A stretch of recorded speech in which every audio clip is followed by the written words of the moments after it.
Welcome back. Syria faces a number of Israeli and American demands before it will get the Golan Heights. Damascus must distance itself from Tehran. This means ending its 25-year strategic relationship with the Islamic Republic. Syria will also have to drop its support for organizations that Israel and the United States accuse of terrorism. Israel and the United States have long called for Damascus to expel groups like Hamas and Islamic Jihad, who maintain offices in Damascus. Then there is Hezbollah. Damascus supports the Shia organization morally and financially. But this would have to end and could have far-reaching consequences. Joining us again in San Jose, California, Stephen Zunes, Professor of Politics and Chair of Middle East Studies at the University of San Francisco. And joining us now from Damascus, Samira Taqi, Head of the Center for Foreign Affairs at Orient Center for Studies. Mr. Samira Taqi in Damascus, what's the popular reaction about these talks now between the Israelis and the Syrians? I think people here in Damascus are quite satisfied because, first of all, this process was quite awaited, and people are feeling that things are going in the appropriate direction for Syria. This is from one side. The other side is coming from the fact that everything is declared, nothing is under the table, is being done under the table. So, but the general feeling is quite full of satisfaction, but lots of concerns, because we know how the last process was conducted. Any change in the political Israeli political arena would have an impact on the course of the negotiation. The second issue here, that very small operations could Mr. Attaqi, spoil. We'll talk in detail about all these preconditions and conditions of the talk. Yes, but let me go to Mr. I'm speaking about the concerns. Yes, still people are having some concerns about it is still very fragile, and about the real intentions in Tel Aviv, meaning that would it be, as we say in Arabic, a genuine or operation, politically motivated? Okay, but let me go to Stephen Zunes. Isn't this a real problem for the Syrians, who have been trying for decades to portray themselves as the champions of the rights of the Muslims and the Arabs in face of the oppression of the Israelis? Suddenly, you're telling the world, well, in fact, we have been trying to negotiate in the past with the Israelis in the hope of a comprehensive deal. Isn't this double standard in a sense or another?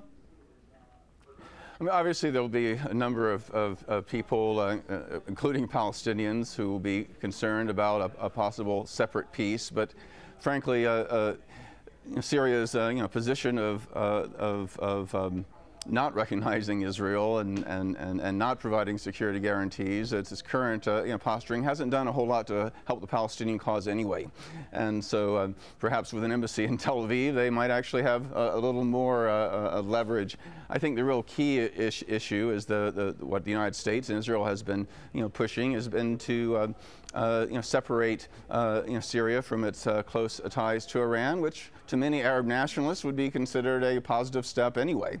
And so so I think in many ways, if depending on the details of the final agreement and how Damascus spins things, it need not necessarily hurt Syria's image among Arab nationalists. Mr. Samira Taqi, if Syria has to sever ties with Iran, abandon the Palestinians, Hamas, Islamic Jihad, Hezbollah, and its regional role in the area, wouldn't this look a bit like a very huge price for a permanent deal with the Israelis?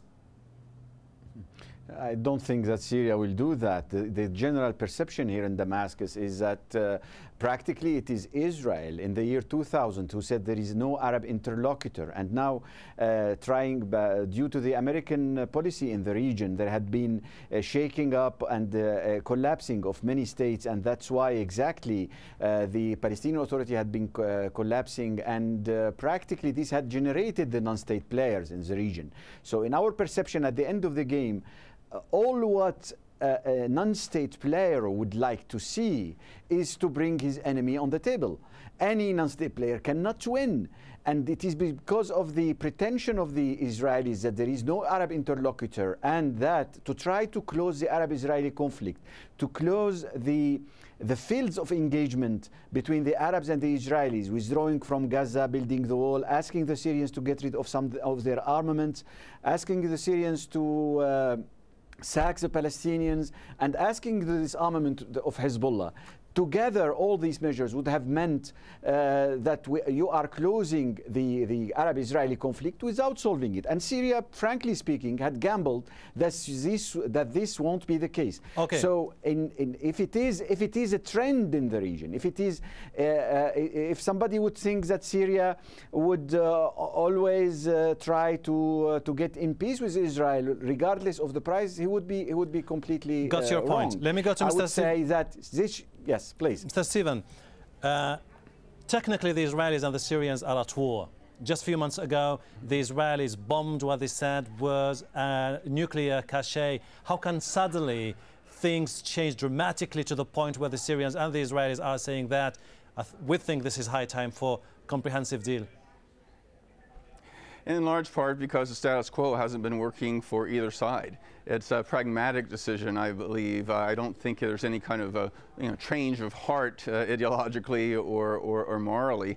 And I think also, there's concern about the role the United States has played in trying to prevent this kind of thing. I mean, I don't think it's any coincidence that the United States went public with the supposed evidence of a Syrian nuclear program a few weeks ago, just as the Syrians and Israelis were planning to sit down in Turkey. I still think the United States would ideally like to see this kind of thing fail.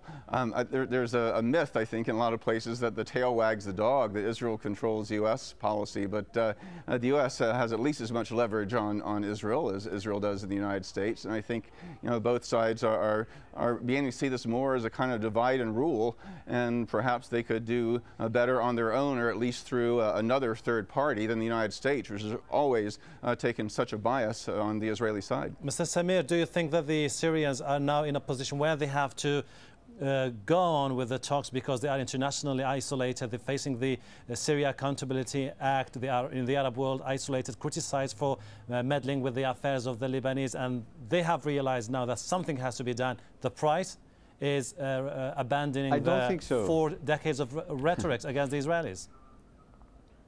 I don't think so. Syria, at the contrary, feels now very much confident because it had gambled 3 main gambles in this region, and it thinks they had succeeded. The first is that it is not possible to close the Arab-Israeli conflict without solving it, and we think that we had succeeded in this. We had gambled on the failure of the American occupation of Iraq, and we had gambled that the fact that the more you destroy states, the more you will get non-state players, and the asymmetric war will get to a point where it would be able to create a certain level of deterrence, and that was the experience in Iraq, and this is the experience in Lebanon.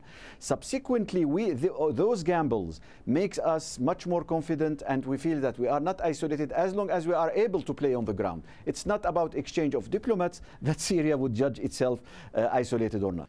Gentlemen, we're running out of time. Mr. Samir Attaqi from Damascus, Mr. Stephen Younes from San Jose, thank you very much indeed for joining us. And thank you so much for joining us here on this edition of Inside Story. We welcome your comments and suggestions. Please email them to us at insidestory@aljazeera.net. Goodbye for now.